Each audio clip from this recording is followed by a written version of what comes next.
Hello friends, कैसे हैं आप लोग। आज मैं एक्सप्लेन करने जा रहा हूं डे शिफ्ट मूवी को और ये पार्ट 2 है। अगर आप लोगों ने पार्ट 1 नहीं देखा अभी तक तो पहले जाकर पार्ट 1 देख लो। इस वीडियो के डिस्क्रिप्शन में और कमेंट में पार्ट 1 का लिंक मिल जाएगा आप लोगों को, पहले जाकर वो देख लो। तो चलिए वीडियो को स्टार्ट करते हैं। अगले दिन सुबह बर्ड सेथ को पिक करने के लिए आता है। सेथ गाड़ी में बैठता है और बर्ड उसका डायरी छीनकर पढ़ने लग जाता है, जिसमें सेथ ने बर्ड की कंप्लेंट्स लिखा हुआ था। बर्ड सेथ से कहता है, अगर मैं ये रूल्स नहीं तोड़ता तो तुम आज जिंदा नहीं होते। इस पर सेथ कहता है, मैं सोचूंगा ये सब बॉस को बताना चाहिए या नहीं। ये दोनों ट्रॉय की शॉप पर जाते हैं और देखते हैं कि यहाँ सब लोग मरे हुए पड़े थे और बर्ड को पता चलता है कि ट्रॉय ने उसका नाम बता दिया था। सेथ कहता है कि हमें यूनियन को खबर देना चाहिए। इस पर बर्ड कहता है, अभी नहीं। सेथ उसकी नहीं सुनता और कॉल लगाने लग जाता है। बर्ड उससे कहता है,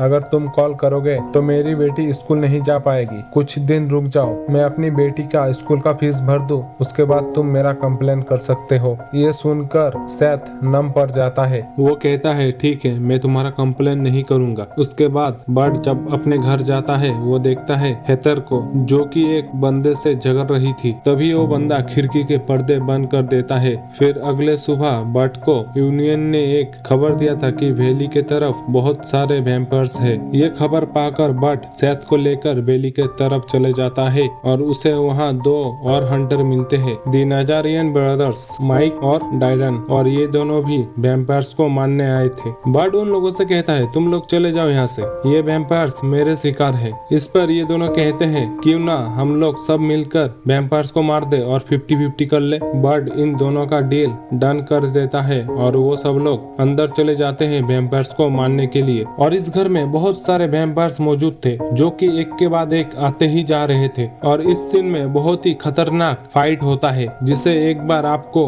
मूवी में जरूर देखना चाहिए। ये लोग सभी वैम्पायर्स के दांत उखाड़ते हैं और सेथ इन लोगों से कहता है कि यहाँ पर बहुत सारे प्रजाति थे एक साथ, जो कि नहीं होना चाहिए। और तभी एक वैम्पायर धूप में चले जाता है। इसे देखकर बर्ड कहता है, वैम्पायर्स के लिए एक सन स्किन निकला है, जिसे लगाकर ये लोग धूप में 20 मिनट तक रह सकते हैं। आप लोगों ने अगर पार्ट 1 देखा है तो आप लोगों को पता चल गया होगा कि ये सन स्किन किसने बनाया है। फिर बर्ड अपने बीबी के घर जाता है और उसकी बीबी उससे कहती है कि ये घर मैं बेच रही हूँ। इसे सुनकर बर्ड हैरान हो जाता है और उसके पास अभी पैसे जमा नहीं हुए थे। फिर वो अपनी बेटी को लेकर उसके दोस्त के बर्थडे पार्टी में चले जाता है और बर्ड को वो आदमी दिखाई देता है जो कि हेथर के घर पर था। तभी बर्ड को ऑड्री का कॉल आता है और ऑड्री उससे कहती है कि तुमने मेरी बेटी को मुझसे छीना है, बहुत जल्द मैं भी तुम्हारे बेटी और बीबी को तुमसे छीन लूंगी। ये सुनकर बर्ड अपनी बेटी को लेकर जाता है और कार में बिठा देता है और उसके कानों में हेडफोन लगा देता है, जिससे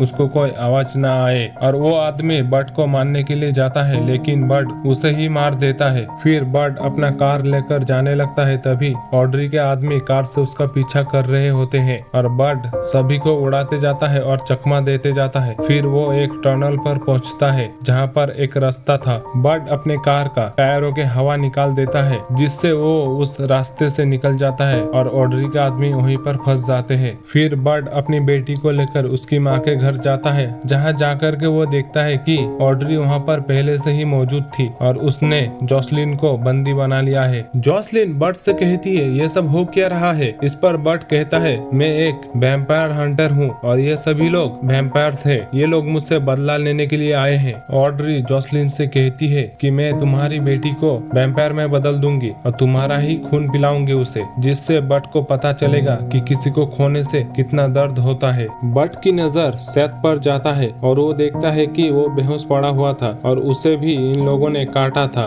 फिर ये लोग बर्ड को बेहोश कर देते हैं और उन दोनों को लेकर चले जाते हैं। फिर जब बर्ड को होश आता है, वो अपने सामने सेथ को देखता है जो कि एक वैम्पायर में बदल गया था। सेथ जब अपने आप को आईने में देखता है, वो देखता है कि आईने में उसका चेहरा दिखाई नहीं दे रहा था। सेथ बर्ड से कहता है कि मैं एक वैम्पायर बन चुका हूँ और मैं खून का प्यासा हूँ, और वो बर्ड की तरफ जाने लगता है। तभी बर्ड उसका गला काट देता है, लेकिन वो फिर भी जिंदा था और वो बर्ड से कहता है कि मैं तुम्हें कैसे खा सकता हूँ, तुम मेरे पार्टनर हो और तुमने ऐसा क्यों किया। फिर सेथ अपने शरीर से अपने सर को जोड़ लेता है और बर्ड से कहता है कि हमें यहाँ से निकलना चाहिए। पार्ट 2 यहीं पर खत्म होता है और पार्ट 3 का लिंक इस वीडियो के डिस्क्रिप्शन में और कमेंट में मिल जाएगा आप लोगों को। इस वीडियो को लाइक करना, कमेंट करना और ज्यादा से ज्यादा शेयर करना और चैनल को जरूर सब्सक्राइब कर लेना। मिलते हैं इस मूवी के पार्ट 3 में, तब तक के लिए बाय।